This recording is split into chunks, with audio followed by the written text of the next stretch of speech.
medicamentos que están, pues, a lo largo del tiempo han demostrado que tienen una estabilidad, tienen mínimos efectos adversos o que los efectos adversos son prevenibles de forma más fácil o son más leves, ¿sale? Bueno, esto es un pequeño esquema sobre lo que se requiere para que en el mercado salga un medicamento nuevo. Esto viene siendo ya sea un medicamento, una vacuna, algún medicamento biosintético. Bueno, lo que tenemos que hacer es siempre hacer un estudio preclínico. Tenemos que hacer estudios in vitro, son estudios en los que se canaliza la molécula, bueno, se sintetiza la molécula, se ven sus efectos probables, se ve con qué receptores se van a unir. Después de esto van a pasar a los estudios clínicos, quienes, bueno, vamos a ver que hay diferentes fases, hay fase 1, fase 2 y fase 3, donde, bueno, aquí en la parte de los estudios preclínicos es donde a veces se llegan a hacer estudios en animales, donde se llegan a ver con equivalencias en otros seres vivos, ¿vale? Después, en los estudios clínicos, ya en seres humanos, tenemos que la primera fase, que son con pacientes sanos, que van a requerir el medicamento. Después, vamos a pasar en pacientes seleccionados y, por último, en la fase 3, son muestras grandes o de pacientes seleccionados. Estos pacientes pueden ser aleatorios, por ejemplo, lo que ahorita están las vacunas para el COVID, ¿no? Entonces, la mayoría de las vacunas estaban en fase 2, pero algunas ya están pasando a fase 3. ¿Eso qué quiere decir? Que ya están haciendo muestreos más grandes. Se toma una población ya sea al azar o seleccionada, y de esta se puede dar la mitad el fármaco y la otra mitad un placebo. Esto para ver si tiene efecto, ¿sale? ¿Qué tanto efecto tiene en la población? Dentro de esta parte de los estudios clínicos en seres humanos, en todas las fases está condicionada a que no se puede avanzar a la siguiente fase si se presentan efectos adversos graves. Después de esto ya pasa en la revisión del nuevo fármaco, que ya, bueno, se valora ya por parte de las autoridades. Y por último pasa lo que es la vigilancia y la distribución comercial. Ya una vez que el fármaco se ha demostrado que no causa efectos adversos graves dentro de los estudios clínicos, lo podemos empezar a comercializar. Pero ¿qué es lo que va a pasar? Ya que lo empezamos a comercializar, pues como las muestras de los estudios clínicos eran muy chicas con respecto a la población general, pues es que a lo largo del tiempo van a ir saliendo diferentes reacciones adversas. Estas pueden ser leves, moderadas o graves, pero lo que se tiene que hacer es que después de la distribución comercial, cada reacción adversa de ese nuevo fármaco se tiene que considerar como de alta importancia para reportar. Si una persona está tomando un medicamento nuevo y esta persona tiene una reacción adversa, hay que reportarla. Son los que requieren principal observación. Cualquier medicamento requiere observación. Los medicamentos nuevos son los que requieren un poquito más de vigilancia. ¿Alguna duda hasta aquí? Está el chat disponible para aquellas personas que quieran compartir sus dudas o sus comentarios. También pueden activar su micrófono si así lo desean. Gracias. Belén Silva nos comparte que todo bien. Muchas gracias.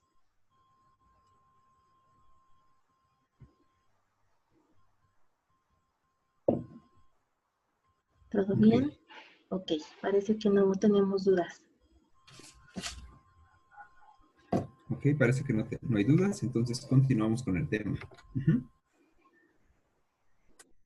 Vamos a ver lo que es el tema de farmacovigilancia. ¿Qué es farmacovigilancia? Pero vamos a hacer un poquito de historia antes de meternos de lleno a la farmacovigilancia, ¿sale? Antes de 1968, no había como tal un mecanismo regulador en cuanto a todos los fármacos, en cuanto a las reacciones adversas. Entonces, básicamente es que tú podías tener un medicamento es un medicamento totalmente nuevo, simplemente ibas, lo registrabas y tan, tan, ¿sale? Después de eso el problema ya no había una vigilancia, ¿sale? Entonces, ¿qué fue lo que pasó? Pues que en 1968 se hizo el Programa Internacional de Monitoreo de Medicamentos, esto a nivel internacional. Actualmente, bueno, empezó con 10 países y actualmente son 124 los que son miembros. Uh-huh. El caso más sonado en la historia de la medicina y lo que desencadenó justamente que se desarrollara este programa de monitoreo, fue el caso de la talidomida. No sé si alguno de ustedes lo haya escuchado. Fue un medicamento que se daba para los dolores, para las náuseas, pero se utilizaba principalmente en embarazadas. ¿Y qué es lo que pasaba con las embarazadas? Que este, pues al momento de nacer los bebés nacían con focomelia, entonces nacían con extremidades muy pequeñas, y eso desencadenó una alarma, ¿no? Una alarma internacional, y todas las personas dijeron que pues era necesario, ¿no? Es necesario dar este seguimiento a los medicamentos que no tengan efectos adversos como tal, como este. Uh-huh. Bueno, después de que se hizo el Programa Internacional de Monitoreo de Medicamentos, en 1989, México se unió de lleno como tal e inició como un programa nacional el programa de notificación voluntaria de reacciones adversas a medicamentos. Uh-huh. Después de esto, en el 1995 al 2000, se creó el Centro Nacional de Farmacovigilancia. Uh-huh. Y en el 2001 ya se hizo la creación de la Comisión Federal para la Protección contra Riesgos Sanitarios. Lo que hacía el Centro Nacional de Farmacovigilancia vino a ser absorbido por la COFEPRIS, uh-huh, que es actualmente el mayor regulador en México, o el que se considera el regulador de toda esta farmacovigilancia, ¿sale? Entonces, ¿quién es el que va a notificar a la OMS? ¿Quién es el que va a notificar al Programa Internacional de Monitoreo de Medicamentos? Va a ser la COFEPRIS. Uh-huh. La COFEPRIS va a estar encargada tanto de hacer los programas nacionales como la farmacovigilancia y el banco de reportes, ¿sale? Cada que tengamos un efecto adverso, nosotros levantamos el reporte, y el que va a almacenar y analizar todos estos reportes va a ser la COFEPRIS. Ahora sí, vamos a ver lo que es la farmacovigilancia. Como tal, la OMS lo define como la ciencia que trata de recoger, vigilar, investigar y evaluar la información sobre los efectos de medicamentos, productos biológicos, plantas medicinales y medicinas tradicionales, con el objetivo de identificar información, nuevas reacciones adversas y prevenir los daños en los pacientes. Como ya lo vimos, la farmacovigilancia no está únicamente restringida a los medicamentos, ¿sale? No está restringida únicamente, por ejemplo, a los medicamentos comerciales, sino que nosotros estamos en la consulta y vemos, por ejemplo, que las personas consumen alguna planta, por ejemplo, la moringa, que es muy sonada entre los diabéticos, hongos, por ejemplo, que consiguen en el mercado, ruda, varias de esas plantas, y nosotros identificamos ya en la consulta o dentro de nuestra labor en el área de la salud que esa persona está teniendo una reacción adversa y posiblemente sea atribuible a eso, también podemos levantar esa acta, ¿sale? ¿Cuáles son los dominios de la farmacovigilancia? Bueno, principalmente el dominio de la farmacovigilancia estaba restringido únicamente a los efectos adversos directamente relacionados al medicamento, pero posteriormente la OMS los ha ido ampliando todo este rango en cuanto a lo que corresponde a la farmacovigilancia. Entonces vamos a tener, por ejemplo, que va a considerar también los errores en la medicación, los medicamentos falsificados o de calidad inferior, la falta de eficacia de los medicamentos, el mal uso y o el abuso de medicamentos, y también está encargada de ver lo que son las interacciones entre medicamentos. Vamos a ir hablando cada uno de estos puntos sobre cómo prevenirlos, ¿sale? Pero antes hay que definir por qué es importante la farmacovigilancia. Bueno, es que es muy importante porque del 1 al 3% de las consultas en la atención primaria se deben a reacciones adversas, ya sea por una sobredosis, porque la dosis está muy baja, porque en vez de darle un medicamento simple, le dieron un medicamento compuesto y entonces ya está tomando 2 medicamentos en vez de uno, o por la interacción de varios medicamentos. Esto en especial relevancia para los adultos mayores. Normalmente los adultos mayores ya no están únicamente condicionados a estar tomando un medicamento. Por lo general, un adulto mayor que ya tiene algún padecimiento, pues tiene algún otro padecimiento asociado. Por ejemplo, los diabéticos están en su mayoría relacionados con hipertensión. Entonces, por lo general van a recibir de 2 hasta 5 medicamentos, ¿no? Y de ahí vamos a tener los medicamentos que vayan a querer recetar el médico. A veces, como no lo trata un geriatra de forma integral, el geriatra lo que hace es valorar qué medicamentos pueden tener esta interacción o que son muchos medicamentos, la polifarmacia, y normalmente retira hasta dejar la menor cantidad de medicamentos posibles.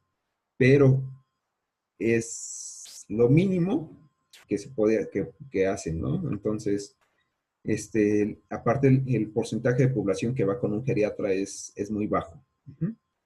Entonces, ¿qué es lo que hace normalmente los pacientes? Pues que van con un médico, el cardiólogo, por ejemplo, le da algo para proteger el corazón, le da un antihipertensivo, le da aspirina, después va con el gastro le da omeprazol, le da ranitidina, le da, por ejemplo, en el peor de los casos, magnesio, ¿no? La leche de magnesio.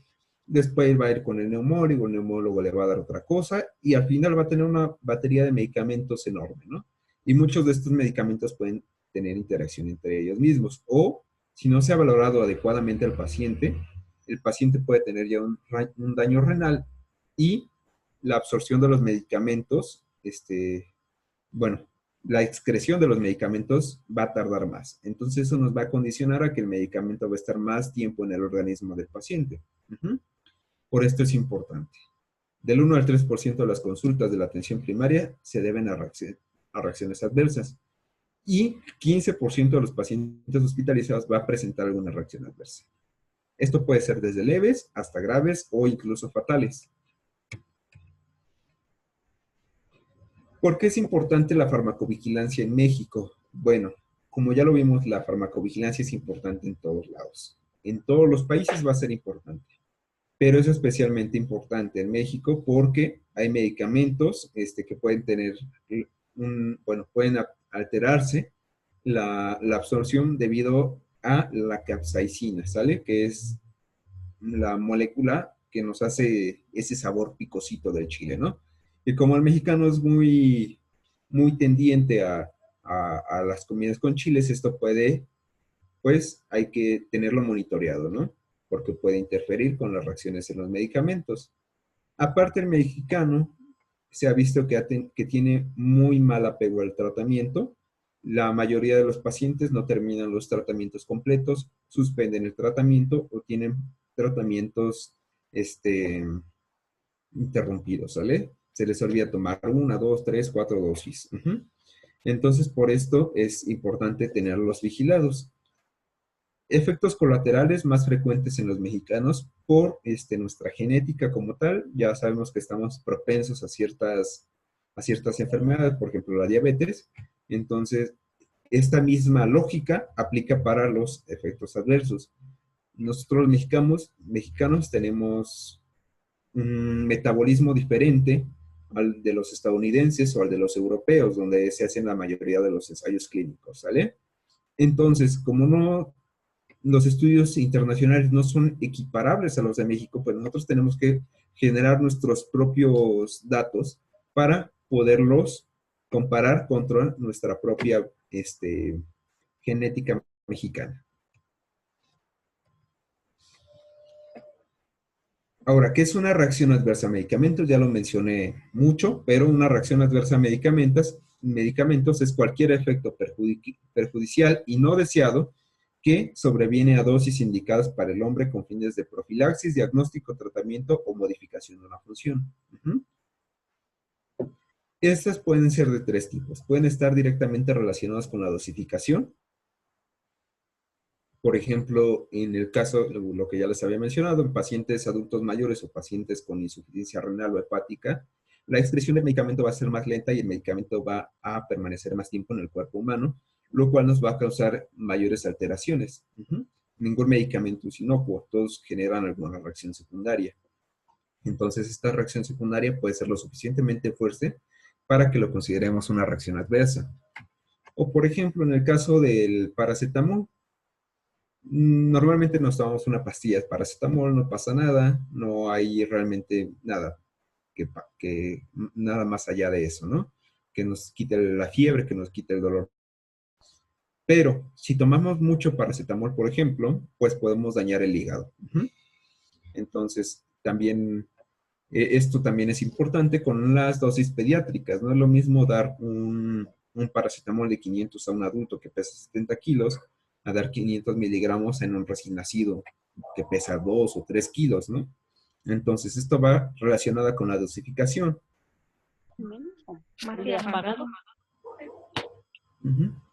Tenemos también reacciones adversas a medicamentos de tipo alérgico. Por ejemplo, las más sonadas en cuanto en el campo de la medicina son las alergias a las penicilinas, ¿no? Entonces, podemos considerarlo también como una reacción adversa, principalmente en los derivados de la penicilina. También hay personas que son alérgicas al ácido acetilsalicílico. Entonces, también se tienen que notificar. Y hay también otro tipo de reacciones que son las reacciones idiosincráticas, que realmente son reacciones que no son esperadas por la dosificación de origen alérgico, sino que son más bien una interacción entre el medicamento con el metabolismo específico de esa persona. Caso, por ejemplo, de una reacción idiosincrática es el amlodipino, por ejemplo, que puede causar tos, ¿no? Cuando una persona empieza a tomar amlodipino, el paciente puede empezar con tos, con sensación de rasposidad en la garganta, ¿no? Con una irritación en la garganta. Por ejemplo, la metoclopramida, que también tiene una reacción idiosincrática, que es el síndrome extrapiramidal. Entonces, hay que tenerlos muy en cuenta. La mayoría de estas reacciones ya están descritas en la literatura, pero siempre hay que tenerlas en cuenta, que puede ser una nueva. O no estar directamente relacionadas con el fármaco original, sino que ese medicamento pueda ser un medicamento falsificado o que esté alterado. En cuanto a la clasificación de las reacciones, pues vamos a ver que son leves, que no es necesario ningún antídoto ni tratamiento o incluso una hospitalización muy breve, nada más una revisión médica y tan sale. Que puede ser una gravedad moderada, que ahora sí precisa una modificación del tratamiento, por ejemplo, modificar la dosis o la adición de otro fármaco, pero la interrupción de la administración del fármaco no es imprescindible. O sea, sí tenemos, por ejemplo, una reacción, pero no es necesario totalmente que le quitemos el fármaco, porque es necesario que también tome el fármaco, ¿no? Si en caso de ser posible, podemos cambiar el fármaco por un análogo o o modificar la dosis, bajarla, hacerla un poquito más baja. Pero no es necesario retirar el medicamento de sopetón, ¿no? Tenemos también los eventos graves que ahora sí van a requerir la administración del fármaco. Se exige interrumpir la administración del fármaco porque ahora sí va a poner en riesgo la vida o una función.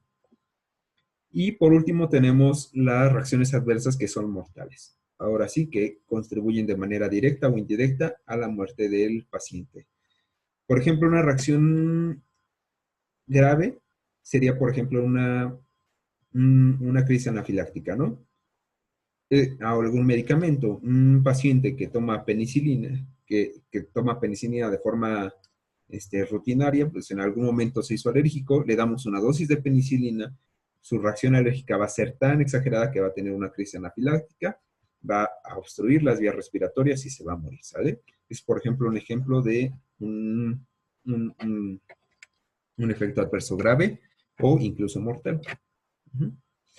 Los ejemplos también los tenemos aquí. En cuanto a leves, pues algunos antihistamínicos causan somnolencia, principalmente los que son más viejitos. Los opiáceos causan estreñimiento. La bupremorfina, por ejemplo, puede causar estreñimiento. Moderados, por ejemplo, los anticonceptivos hormonales, por ejemplo, pueden causar una trombosis venosa, o los medicamentos antiinflamatorios, los AINES, pueden causar hipertensión o edema si se consumen de forma rutinaria. Grave, por ejemplo, los inhibidores de la enzima convertidora de angiotensina, pues nos pueden causar una angioedema. O las fenotiacidas, un ritmo cardíaco anormal.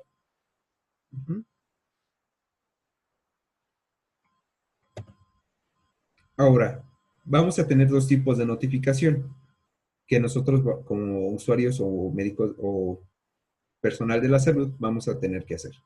Una es la notificación espontánea, que es un reporte voluntario por parte de los profesionales de la salud en lo concerniente a la sospecha de reacciones adversas de medicamentos. Esto lo podemos hacer. Nosotros estamos digamos, en una clínica anexa a una farmacia, ¿no? O en algún lugar no realmente establecido, o incluso en nuestro propio ámbito con nuestra familia lo podemos hacer. Es una notificación espontánea. En caso de que nosotros ya pertenezcamos a una institución un poco más grande, en todas las instituciones de salud debe haber un encargado de farmacovigilancia. Y en este caso se va a hacer un reporte de sospecha de reacción adversa. Se va a realizar en un formato oficial de la institución. Notificador o el responsable de farmacovigilancia correspondiente a esa institución. Por ejemplo, en el caso de la Secretaría de Salud, cada hospital tiene un encargado de la farmacovigilancia, que normalmente es el mismo epidemiólogo. En cuanto a la calidad de información, pues aquí va a depender mucho en cuanto a nuestra relación con el paciente, o si nosotros somos el paciente, en cuánto sabemos o desconocemos del fármaco, ¿sale? Por ejemplo, a un grado 0 se desconoce la fecha en que se presentó la sospecha de reacción adversa o las fechas de tratamiento. No tenemos ni idea, solamente hacemos el reporte de que hubo una incidencia de 2 eventos, que fue la toma de un fármaco, no sabemos cuándo, y una reacción adversa, ¿no? Grado 1, cuando se especifican las fechas de inicio de la sospecha de reacción adversa y del tratamiento. Entonces, ahora sí ya sabemos qué fármaco fue, cuándo fue, y qué fue lo que causó. Grado 2 es lo mismo que el 1, pero ahora sí se reporta el medicamento involucrado, con todo y su posología, ¿sale? Entonces ahora sabemos que fue paracetamol, 500 miligramos cada 8 horas, ¿sale? Entonces eso ya lo ponemos y lo consideramos como información grado 2. O información de grado 3, que son la de grado 2, más datos relacionados con la reparación de la manifestación clínica consecuente de la readministración del medicamento. Aquí esta es muy especial porque ya sabemos qué medicamento fue, nos hizo esta reacción, suspendimos el medicamento y después, para hacer esta prueba terapéutica, controlada obviamente, no lo vamos a hacer nada más a la y se va, pues se puede hacer una readministración positiva del medicamento. Es decir, ya suspendimos el medicamento, dejamos un cierto tiempo para que descanse el paciente y readministramos el medicamento a ver si la reacción vuelve a pasar, ¿sale? Lo que se hace, por ejemplo, con los bebés cuando sospechamos que tiene una reacción alérgica a una comida, ¿no? Bueno, se la retiramos y ya no se la damos, que se esté bien, y hacemos una prueba terapéutica dándole otra vez ese alimento y vemos si de nuevo causa esa reacción, ¿no? Esto obviamente tiene que ser controlado, no puede ser a la y se va, tenemos que considerar riesgo-beneficio, ¿sale? No en todos los casos se puede hacer una readministración positiva. Solamente, por ejemplo, cuando son reacciones leves o moderadas, y obviamente podemos atenderlas o tenemos los insumos para atender la reacción adversa. En cuanto a la causalidad de las reacciones, bueno, Aquí puede ser desde cierta hasta dudosa. Cierta es que es un evento que ocurre posterior a la administración del medicamento y no hay ninguna otra causa por la cual se pueda haber esa reacción adversa, ¿no? Entonces, no puede ser, por ejemplo, un empeoramiento de la enfermedad o otro medicamento o otra interacción con el medicamento. Y obviamente va a tener una mejoría posterior a la suspensión de ese medicamento.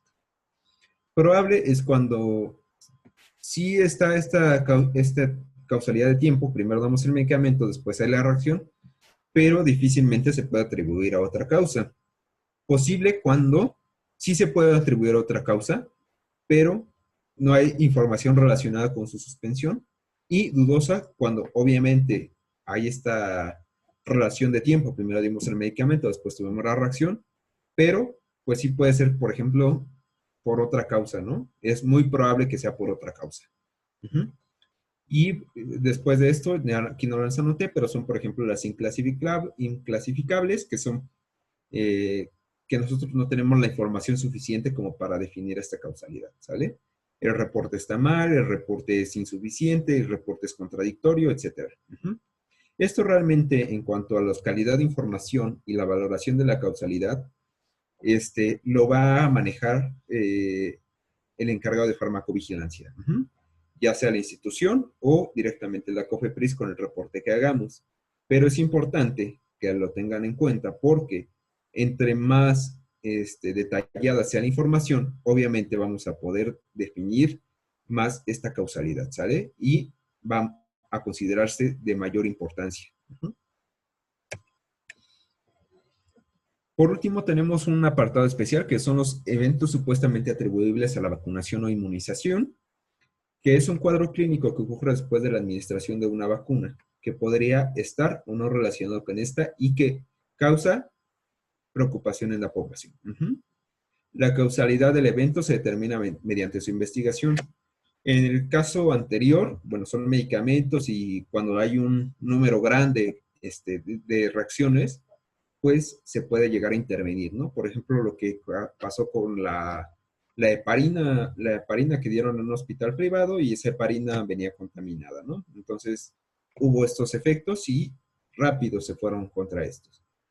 Pero ahora, ¿qué pasa con las vacunas? Que ahorita también es un tema importante porque vienen las vacunas de coronavirus, ¿no? Entonces, pues que la causalidad de los eventos va a ser investigado en todos los casos, ¿no? En todos los casos se va a investigar si, si realmente se puede atribuir al medicamento o no. En cuanto a estos eventos, estos ESAVI pueden ser errores coincidentes, o sea, que coinciden simplemente, por ejemplo, con el empeoramiento de la persona, que coincidió que tenía fiebre, que coincidió que le dimos otro medicamento, etcétera. Errores programáticos en cuanto a, por ejemplo, la cadena de frío, que pues todo manejo de un medicamento biológico, como son las vacunas, requieren una cadena de frío, requieren almacenamiento especial, requieren que se programe, que se hagan todo este tipo de cosas, pues puede ahí que se haga el efecto, ¿no? Por ejemplo, una vacuna que no estuvo en la cadena de frío, pues al momento de ponerla, pues no va a hacer esta inmunización y se puede causar la enfermedad al poco tiempo porque realmente no causó el efecto inmunoprotector que queríamos, ¿no? O eventos directamente relacionados con la vacuna. Este es el caso de que, en el caso de que la vacuna, por ejemplo, venga contaminada con alguna molécula que no queramos ahí, con alguna bacteria, entonces ahora sí van a estar directamente relacionados con la vacuna. Ah, se me olvidaba. En errores programáticos también, por ejemplo, es que administremos la vacuna en lugares inapropiados. Entonces, por ejemplo, en vez de poner la vacuna en el músculo, que sin querer nos vayamos a torrente sanguíneo, y pues eso también puede considerarte un error programático. ¿Dudas? ¿Dudas hasta aquí?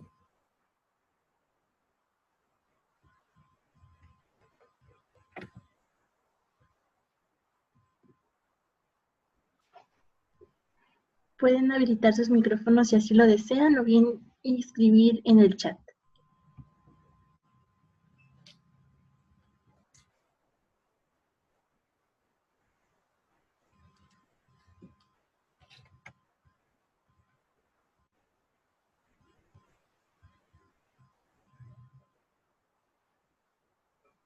No, nadie, no hay dudas para continuar con el tercer bloque.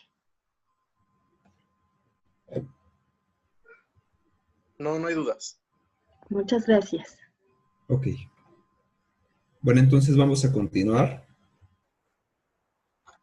con lo que es, aquí me equivoqué de diapositiva, la puse al contrario. Con lo que son prevención. ¿Cómo vamos a prevenir estos errores o estas reacciones adversas? Pues, ¿cómo vamos a prevenir errores en la medicación?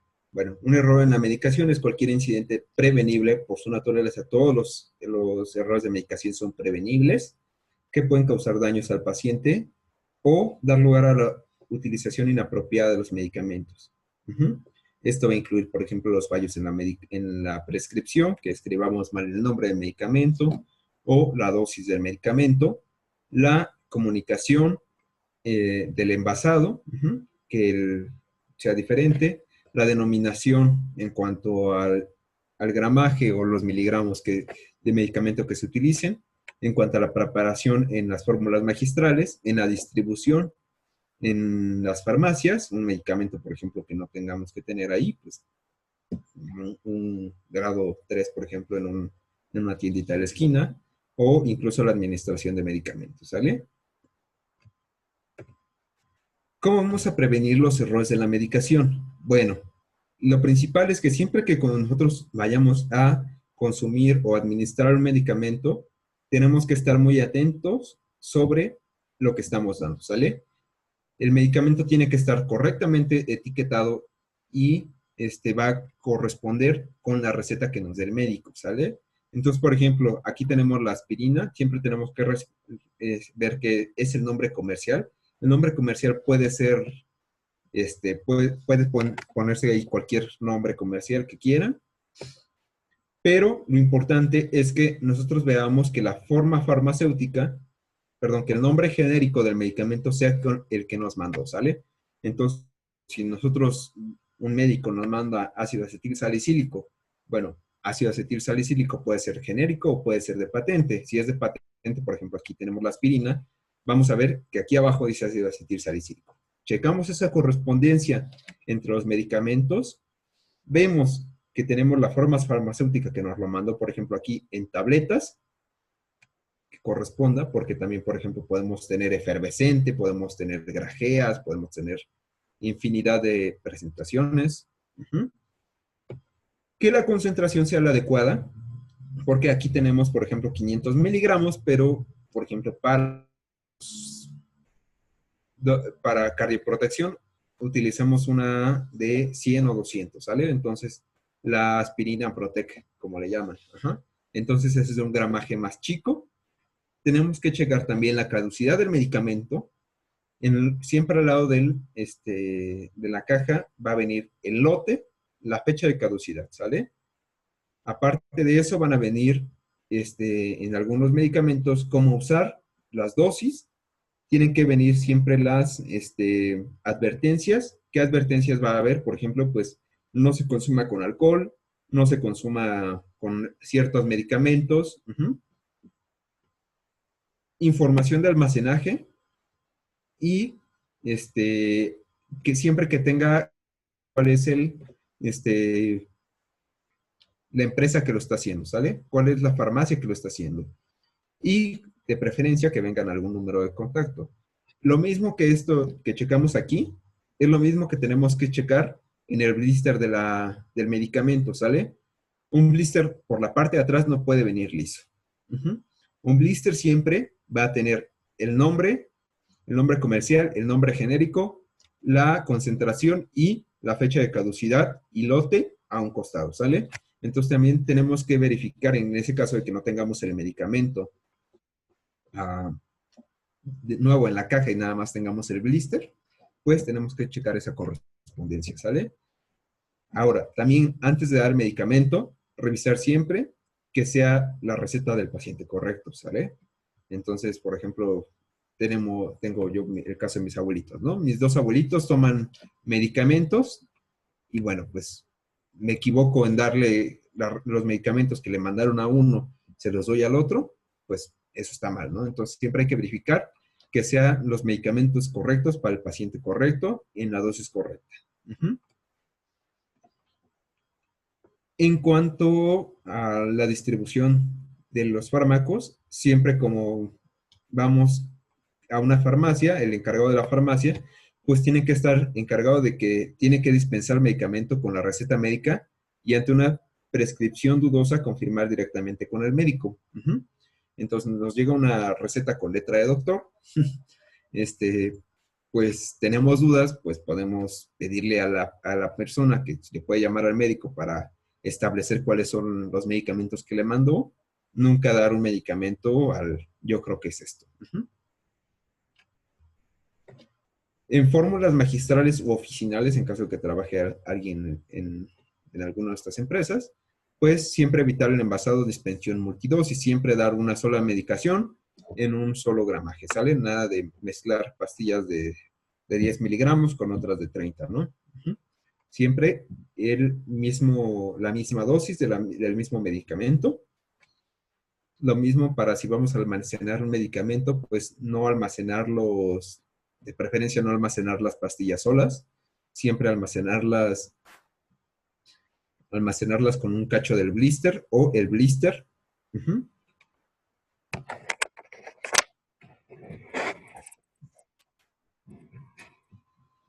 Uh-huh.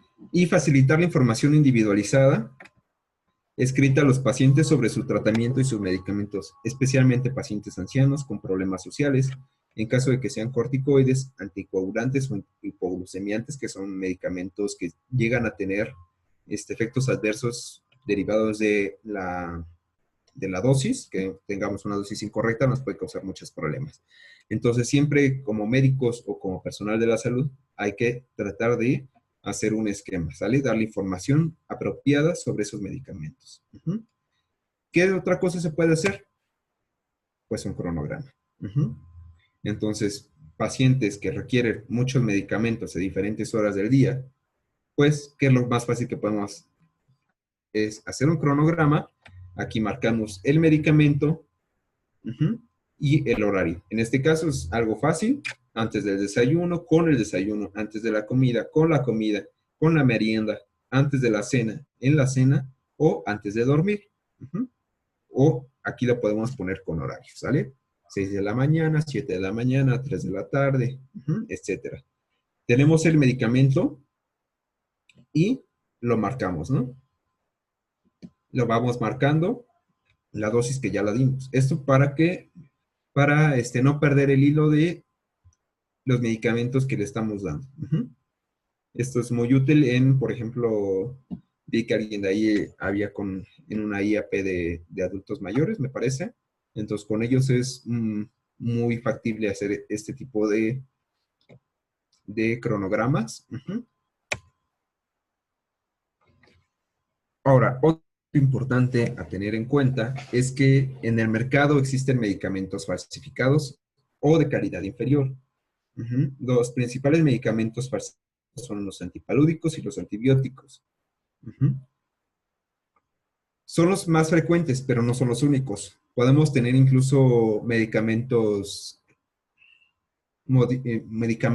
especiales que se hacen falsificaciones y se venden como reales. Ajá. Ahorita vamos a ver algunos ejemplos.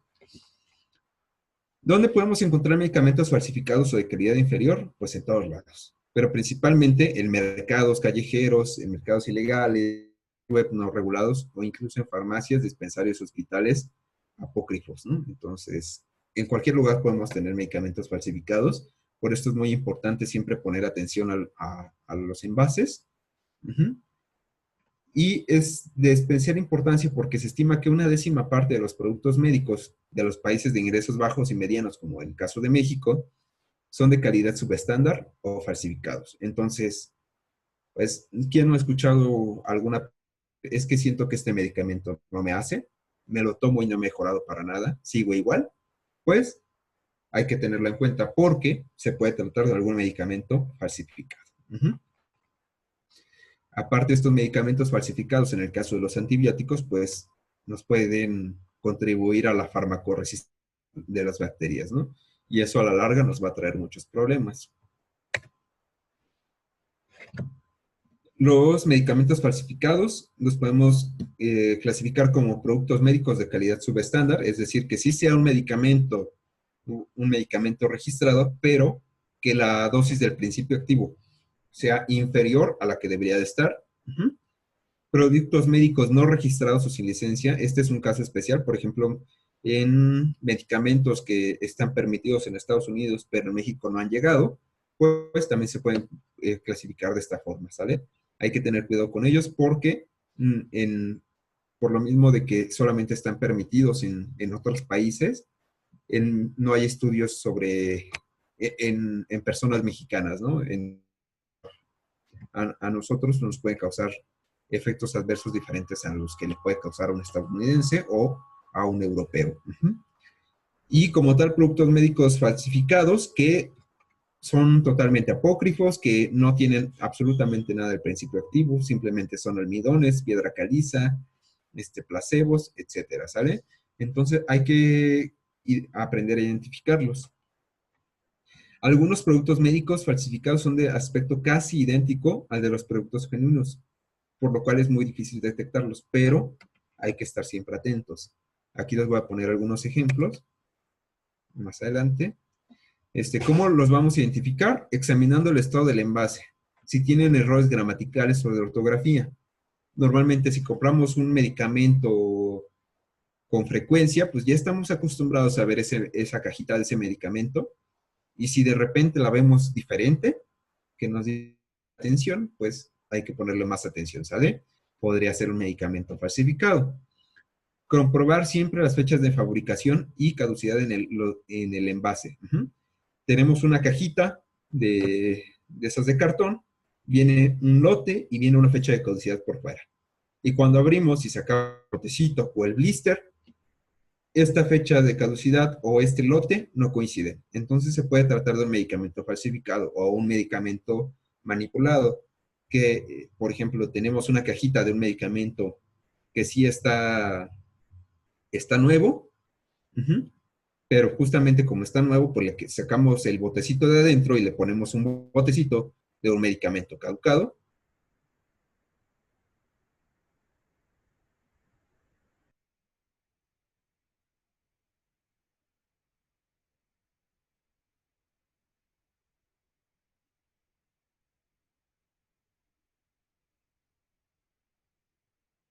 Y pues lo vendemos como si estuviera al 100, ¿no?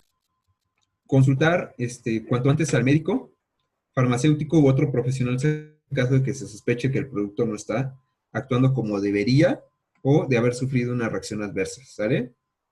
Por lo mismo de que a veces ponen compuestos no médicos o compuestos extraños, pues otro compuesto no sabemos cómo puede comportarse y nos puede causar una reacción adversa. Y lo más importante, notificar los productos médicos sospechosos. Si ya vimos que un producto sí es apócrifo, pues lo reportamos. Sospecha, podemos decirle al médico, sabe qué, esto y esto, y el médico podrá hacer la denuncia. Ejemplos. Aquí tenemos, por ejemplo, uno muy reciente, esta vacuna de la influenza, que se llama Fluzone. Hubo ahorita un caso muy sonado porque hubo dos cosas, ¿no? Dos cuestiones. Uno, que se encontraron la venta de estos guiales con el número de identificación que no correspondía o que la marca no reconocía como suyos. Entonces la marca no lo reconocía, la marca no los hizo y eran unos viales que estaban distribuyendo como si fueran la vacuna, cuando realmente pues no eran nada, ¿no? Más que pura agua. Y estaban muy bien hechos. El otro caso sonado conforme a vacunas, pues es el caso de robo de vacunas, ¿no? Se asaltaron un camión de Sanofi, creo, algo así era la empresa, robaron un cargamento de vacunas y esas vacunas, pues obviamente, las van a vender en el mercado negro como si todavía estuvieran bien. cuando realmente no se sabe si sí se mantuvo la cadena de frío o qué tan viables son, ¿sale? Incluso pueden estar ya ahora contaminadas por algún microbio. Tenemos otro ejemplo. Otro ejemplo en cuanto a estos medicamentos. Este es el original, por ejemplo, este se llama Bristol. Obviamente, una persona que ve estos dos, pues si ve este, no sabría realmente distinguirlo. Por eso, alguna persona que lo tome constantemente se dio cuenta de esto, ¿no? De que Bristol, aquí normalmente viene la parte gris y aquí lo pusieron al revés, ¿no? Aquí viene horizontal y aquí lo pusieron vertical. Otro caso también reciente fue el caso del tocilizumab, donde en esta parte donde está marcado venía el lote y la fecha de caducidad y realmente cuando en las cajitas no venía. Primera alarma. Después se dieron cuenta que con respecto al original, el falsificado tenía una capa extra de pegamento. Los viales venían manipulados, venían movidos, rotos o incluso venían oscuros, donde el vial realmente era transparente. Este es el vial original y estos son los viales falsificados que venían en las cajas. Este medicamento se utilizaba como tratamiento para el COVID, entonces por eso también fue muy sonado. Y esto lo saqué de una noticia que decía que de cada 10 medicamentos a la venta, 6 son falsificados, ¿sale? Esto lo saqué del periódico La Jornada, fue también noticia, ha sido una noticia reciente, de que el cártel Jalisco Nueva Generación, en Jalisco y en los estados en los que opera, está obligando a los que venden a las farmacias a vender medicamentos apócrifos, a vender medicamentos falsificados o de baja calidad, junto con los medicamentos originales. Entonces, esto es un gran problema porque pues, vemos que nosotros estamos comprando medicamento falso, pues obviamente también estamos contribuyendo al crimen organizado, ¿no? Y son toneladas de medicamentos los que entran, medicamentos falsificados los que entran a México. Vamos a ver el siguiente apartado, que es el abuso de medicamentos. El abuso de medicamentos pueden ser con fines no previstos por el profesional de la salud que lo recetó. Los medicamentos recetados de abuso más frecuente van a incluir los analgésicos opioides, los sedantes, los medicamentos ansiolíticos y los estimulantes. La identificación precoz del abuso de medicamentos recetados pueden evitar que el problema se convierta en una adicción. El abuso de medicamentos no es necesariamente una adicción, pero sí se puede convertir en una. La persona sí puede tener después una necesidad de ese medicamento fisiológica o psicológica. Los 3 principales grupos que se consumen como sustancias de abuso son los opioides, por ejemplo, el el Oxycontin o el Percocet, que tienen oxicodona, o los que contienen hidrocodona, como el Norco. Son medicamentos controlados que se requieren receta, pero como ya vimos en lugares apócrifos, a lo mejor se pueden conseguir falsificados o reales para sustancias de abuso, ¿no? Ansiolíticos y sedantes como el alprazolam, el diazepam, hipnóticos como el zolpidem o medicamentos que se usan para tratar el sueño. El alprazolam, por ejemplo, lo recetan mucho para cuando tienen problemas para dormir la gente. A veces recetan una tableta de alprazolam. Y esta receta, bueno, este medicamento, pues sí les ayuda a dormir, pero no es para toda la vida. Y hay personas que empiezan ahora sí tratar de buscarlo. Como son medicamentos que requieren receta, pues ¿cómo nos podemos dar cuenta? Pues la persona está buscándolo incluso sin receta, se lo está pidiendo a personas prestadas, alguien se lo está dando y le roba 2 pastillas, ¿no? Entonces el alprazolam es un medicamento también muy frecuente que se utilice como droga de abuso. Los estimulantes como el metilfenidato, el Ritalin, el Concerta y otros, la dexanfetamina y las anfetaminas se utilizan, que normalmente se utilizan para tratar los trastornos de hiperactividad o déficits de atención. También son utilizados a veces por estudiantes o por personas que quieren mantenerse más alertas o más concentrados. También se pueden utilizar con drogas de abuso, ¿no? Entonces, con estos tres grandes grupos de medicamentos hay que tener mucho cuidado. Y en caso de que ya nos demos cuenta de que la persona o el paciente o nosotros mismos lo estamos consumiendo de forma muy frecuente y ya lo necesitamos, pues buscar ayuda.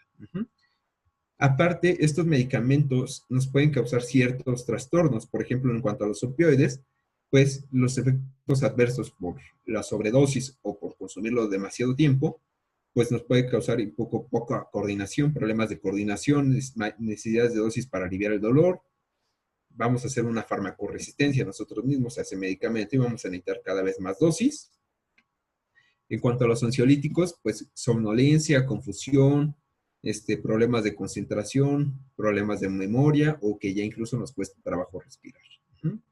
O los estimulantes, ánimo excitado, latido cardíaco irregular, agitación, ansiedad o incluso paranoia. ¿Cómo vamos a prevenir este uso de medicamentos? Pues asegurarse siempre de tomar el medicamento correcto a la dosis correcta que nos indicó el médico. Nunca automedicarse, nunca tomar el medicamento de otra persona. Que Chonita me dijo que este medicamento, para dormir es excelente. Nada de eso, ¿no? Consultar con el médico sobre los efectos adversos y cambio de dosis. Si nos recetaron, por ejemplo, el alprazolam para dormir, y ya vemos que ya no estamos durmiendo como tal, nosotros no los vamos a subir la dosis sin consultar al médico. Siempre hay que consultar al médico para que el médico ajuste la dosis o, en caso necesario, cambiar el medicamento. Nunca usar una receta ajena, no comprar medicamentos en línea tampoco, y notificar siempre las reacciones anómalas. Ya estamos tomando un medicamento y pues ahora me empiezo a sentir mal, siempre notificar. ¿Dudas hasta aquí?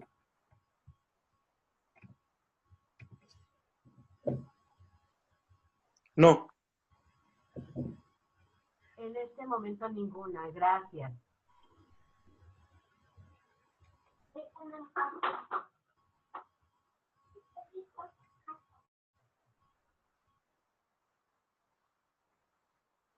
Ok, bueno, entonces no hay dudas. Vamos a continuar con el siguiente bloque.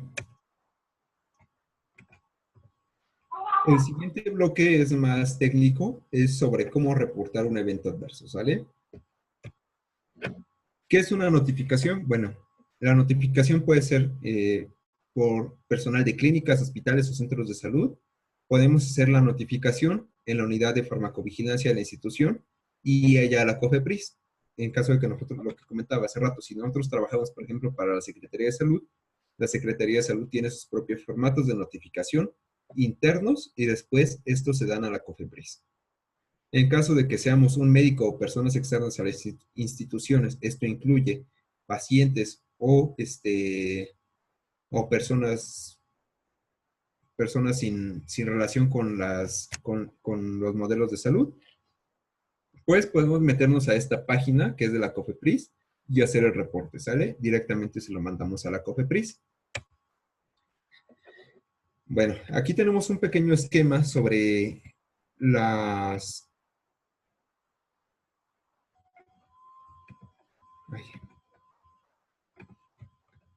un pequeño esquema sobre lo que son los integrantes de la farmacovigilancia a nivel global. Entonces nosotros estamos aquí, podemos ser profesionales de la salud, pacientes o consumidores de medicamentos.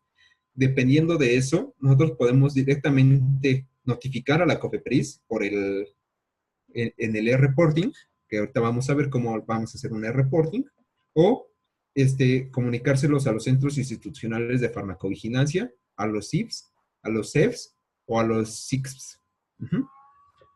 O en el caso de que sea alguna reacción a una vacuna, siempre va a ser a través de un SAVI, un evento supuestamente atribuible a vacunación, siempre tiene que ser a través de las unidades de notificante del Sistema Nacional de Salud, o sea, siempre a través de una institución de salud, llámese IMSS, Secretaría de Salud, etcétera, ¿sale?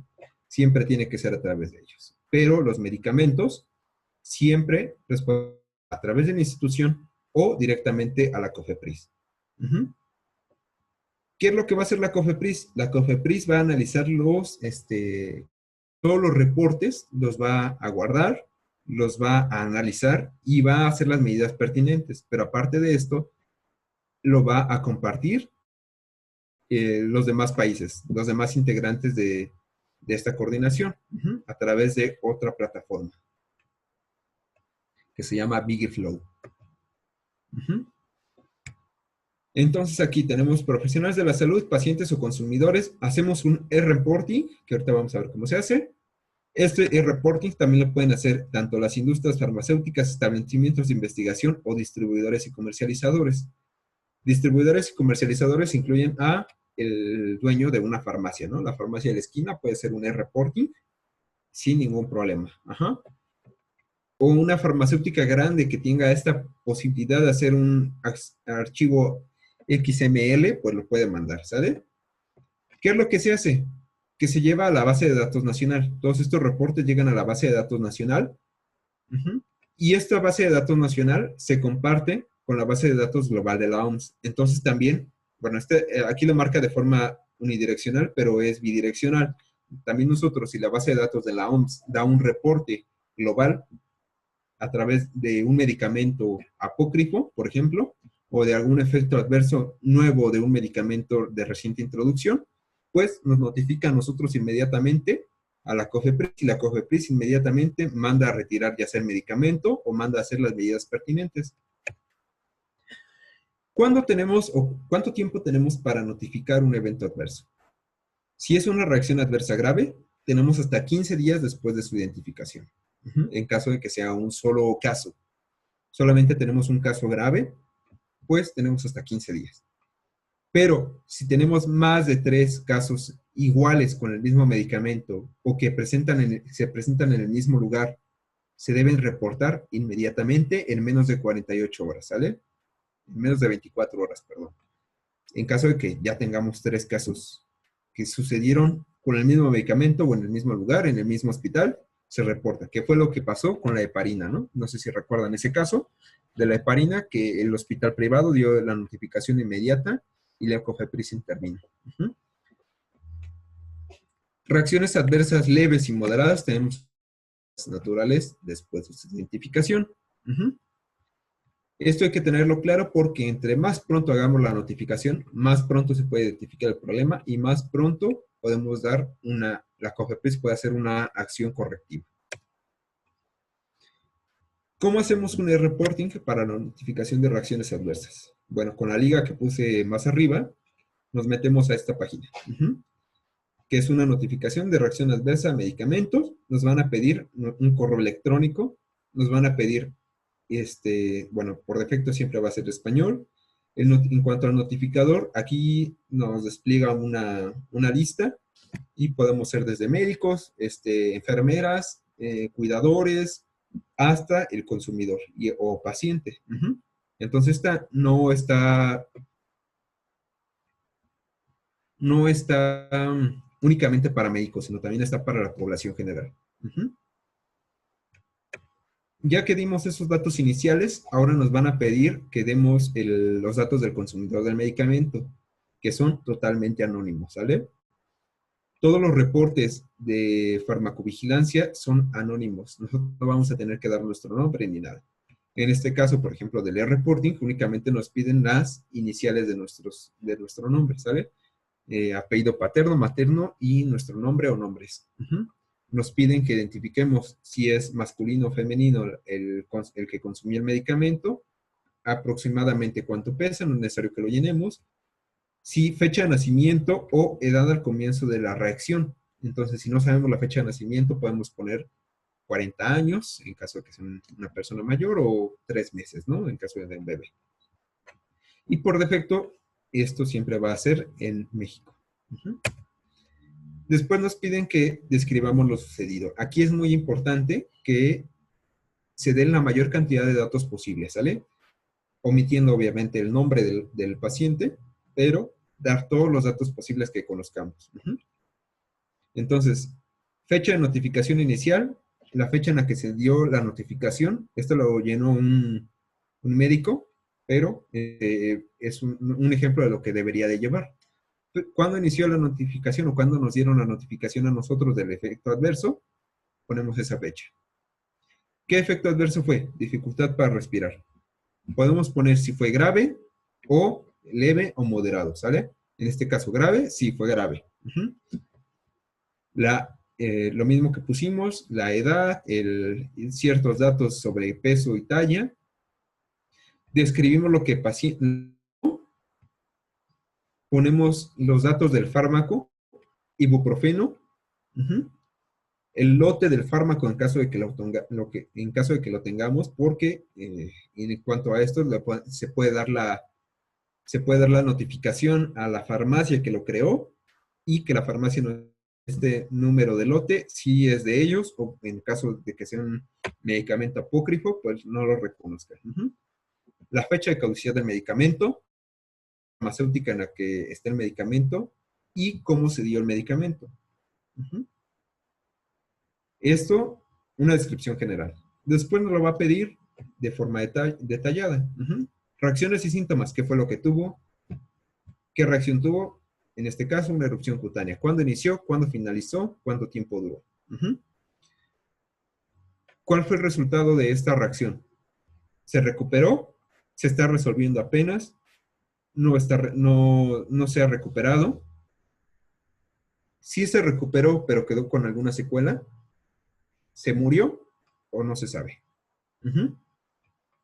Entonces, esto lo puede llenar, ya sea en el caso de que lo llene algún paciente, pues únicamente estoy recuperando o quedé con alguna secuela, o en caso de que sea un evento adverso fatal, pues notificar que la persona lamentablemente falleció. ¿Qué fue lo que se tuvo que hacer? Pues si se prolongó la hospitalización, si causó discapacidad, malformación congénita, amenaza a la vida u otra condición médica importante, ¿sale? Aquí son los datos del medicamento, lo mismo que les comentaba, siempre todos los datos del medicamento, el nombre, el laboratorio, el gramaje del medicamento, la dosis, una tableta al día, por ejemplo, guía de administración, lugar donde se obtuvo el medicamento, farmacia con o sin prescripción médica, un establecimiento ilegal, puede ser también un hospital, etc. ¿Por qué se mandaron el medicamento? Y las acciones tomadas en caso de que se haya tenido que administrar algún otro medicamento para contrarrestar ese efecto adverso, aquí hay que anotarlo, ¿sale? Información adicional, pues en caso de que nosotros queramos poner algo más. Si no, no hay nada más que poner, ¿sale? Damos un clic en la próxima página, nos da un resumen después de eso, lo que anotamos, verificamos que esté bien y únicamente lo enviamos. Después de eso, nos mandan un correo al correo que pusimos en un principio, notificando lo mismo, ¿sale? Nos da el reporte creado y podemos darle seguimiento. Y eso es cómo hacer un e-reporting a la población general. Cómo puede hacer un reporte de un efecto adverso de un medicamento. Lo que les comentaba, ya la COFEPRIS va a valorar si este reporte es confiable o no es confiable. Los grados de información que tengamos. ¿Alguna duda sobre este tema? Hasta aquí no. Tenemos una duda en el chat de Aurora. Nos comenta, los medicamentos que se utilizan para depresión, ¿qué consecuencias tienen a largo plazo y qué consecuencias tiene su uso? Ok, medicamentos que se utilizan para la depresión, ahí va a variar de qué medicamento sea, básicamente, porque ahí tenemos dos grandes grupos en cuanto a los medicamentos para la depresión. Tenemos, por ejemplo, los inhibidores de la recaptura de serotonina. que a largo plazo no crean adicción y tampoco crean alguna secuela. Sí son peligrosos en el caso de que haya sobredosis, si llegan a causar ciertos estragos, unas crisis serotoninérgicas, pero de ahí en fuera son muy seguros. Caso contrario de otro grupo que tenemos que son los antidepresivos tricíclicos, que eso sí tienen a largo plazo sí nos pueden causar muchas alteraciones orgánicas y aparte tienen muchas interacciones con medicamentos. Entonces, con los tricíclicos hay que tener mucho cuidado. Normalmente para depresión y ansiedad no se utilizan los tricíclicos de primera línea, siempre son los inhibidores de la recaptura de serotonina. Pero en casos graves sí se pueden utilizar y hay que tener cuidado. Esos, de hecho, los tricíclicos son de receta controlada. Muchas gracias. Y ya no tenemos más dudas. Ok. Ya no hay más dudas, ya todos les quedó todo claro. ¿Ya saben cómo hacer un e-reporting?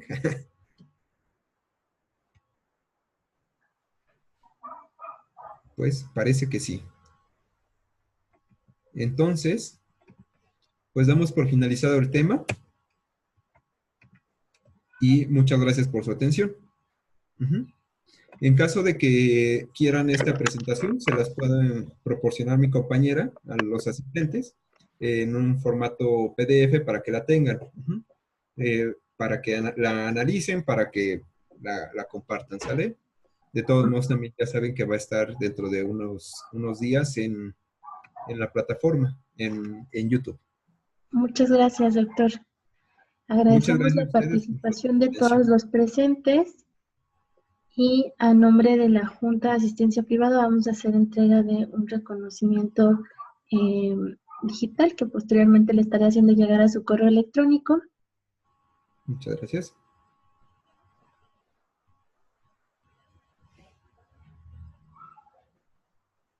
La Junta de Asistencia Privada otorga el presente agradecimiento a Gibran Velázquez Martínez por su participación en la plática Manejo de Medicamentos el día de hoy, 5 de noviembre del 2020. Muchas gracias. Muchas gracias a ustedes.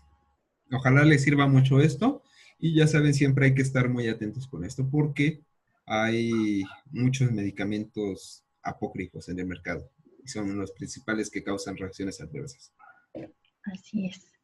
Bueno, pues también les recordamos a los participantes que tienen hasta el día de hoy para hacernos llegar sus fichas de inscripción, si no las han hecho llegar, y se les estará enviando una liga para que nos compartan sus comentarios. También les invitamos a ingresar al sistema de capacitación. Ya están los cursos del mes de noviembre y algunos próximos para que puedan ir planeando sus próximas actividades. Muchas gracias a todos, que tengan un excelente día.